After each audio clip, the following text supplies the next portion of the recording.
Hello and welcome to Weekly Lift with Latoya Logan. I obviously am Latoya and I am working on being more consistent. I have been away for a little bit because it seems like this has been the summer of great opportunity and a boatload of work. But I wanted to touch base and kind of get us set for what's going to happen in September. So Weekly Lift is a station where we basically talk about all things behavioral health, which includes treatment, prevention, diversity, equity, inclusion, and belonging, really focusing on trauma recovery and how do we work as a community to address issues that can result in poor health determinants, poor social functioning, and premature death. And I know that sounds kind of negative, but really what we're here to talk about are solutions, options, strategies, interventions, information, resources that can promote your overall well-being. So for the most part, we will always be at 10 a.m.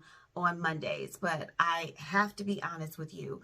This last 2 months have run amok. And I've been so incredibly busy that I haven't been able to sit and actually keep the schedule. I have been wondering, how do people do that with so many things happening? So first and foremost, I know I need to hire staff, and I'm in the process of doing that.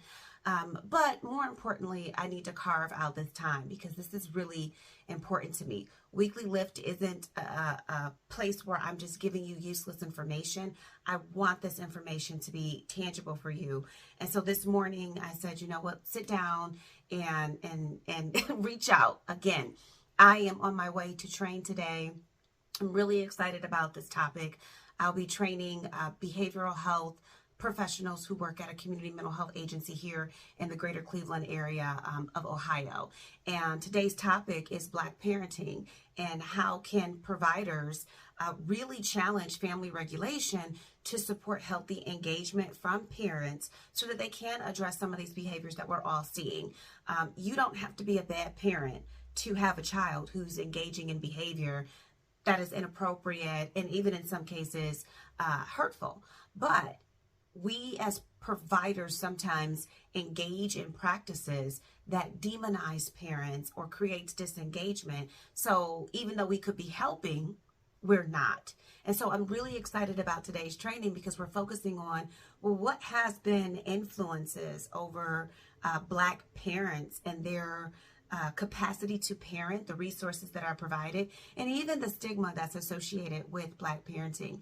And then what can we do to utilize culture and experiences to promote a healthier relationship that is collaborative, that is strengths-based, that really works towards getting the outcomes that we desire. I have a rule. I always talk to my clients about this. You as a parent could be doing the best that you can. You could be giving your child everything that you have, and it still may not be enough. And sometimes that's a really, well, not sometimes, heck, all the time, that's a difficult thing for people to understand, is that you could be doing your best and it still is going to fall short. Because we lead with intention sometimes. I did the best I could, and you should see that. And it isn't that people don't see it. It's just, you did. You gave me literally the best you had to give. And it didn't necessarily meet all my needs, because how could it? How could any one person meet all the needs of any other person?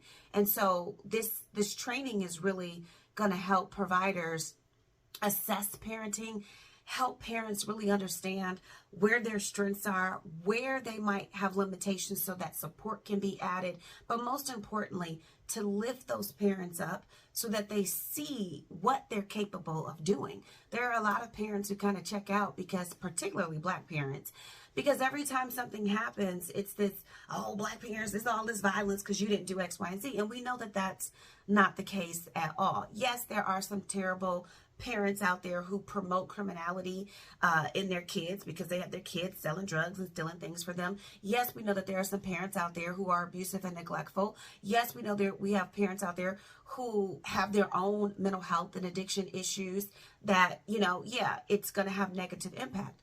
But by and large, most parents are doing the best they can with what they know to do. And our job as providers is to tap into that, to lift that up, to validate it, and to utilize that to help them understand how their strengths actually can support their kids. And when they aren't able to do something because they just don't have the capacity, what resources are available to support them? Because parenting should never be an individual activity. Parenting really should be communal. Parenting requires the support of grandparents and aunts and uncles and cousins and friends and an extended community of service providers who can come in and provide insight that just may not have been available.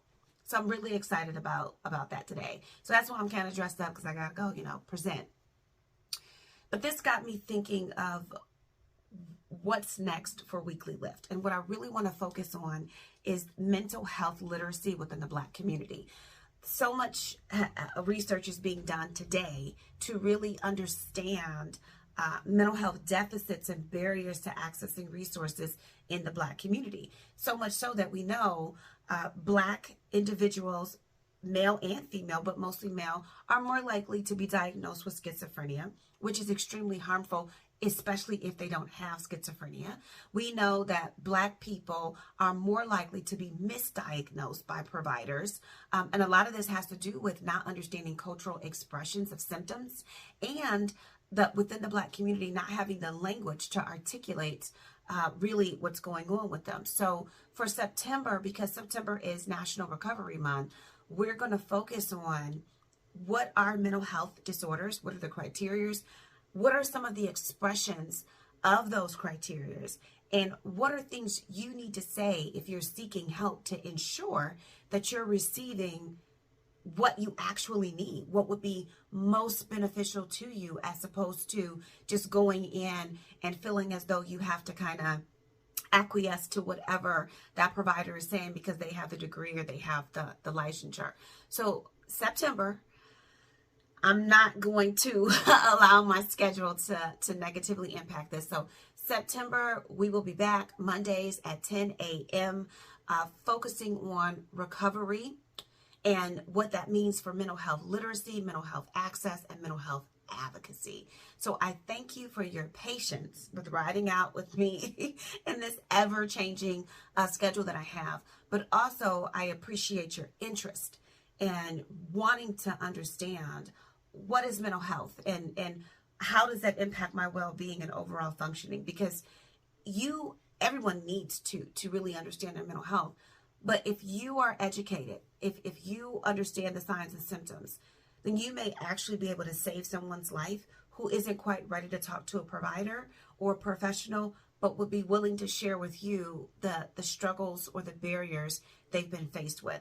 So please join, come back, share, like, comment. I would love to answer questions. So if you have specific questions about mental wellness, about resources, about services, I am open to definitely providing support in those areas and creating a sense of community around what we can do to support our overall mental health and wellness. So thank you.